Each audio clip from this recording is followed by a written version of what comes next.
তৃণমূল উন্নয়ন করেছে আর সেই উন্নয়নের পাঁচালি বের করেছে, কিলোমিটার কিলোমিটার রাস্তা তৈরি করেছে। তো কিভাবে রাস্তা তৈরি করেছে একটু দেখে নিন। আজকে প্রথমে আপনাদেরকে একটা জিনিস দেখাই। এই দেখুন, আমার সাথে সাথে একটু দেখার চেষ্টা করুন। এই যে এইভাবে হাতে যে স্টোন চিপ গুলো চলে আসছে না, আমার ভালো করে লক্ষ্য করুন।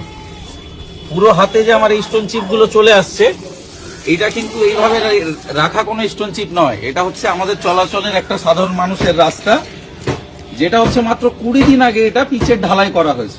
এলাকার সমস্ত জনসাধারণ জানে। এলাকার যিনি কন্ট্রাক্টর কাজ করছিলেন তাকে আমি কোয়েশ্চেন করেছিলাম যে একটু নিজের মতো করে কাজটা ভালো করে করো।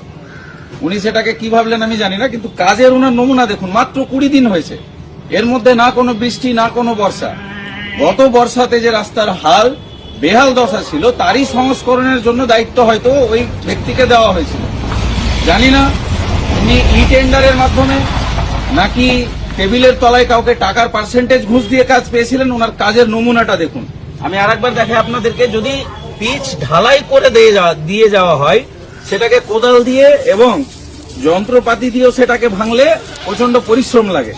কিন্তু আমার মতো একটা কোনো শক্তিশালী ছেলেও নয়, দেখুন কোনো মিথ্যে কারসাজি নয়, এইভাবে হাত দিয়ে পুরো ঢালাইটা মাত্র 20 দিনের মধ্যে উঠে চলে এসছে।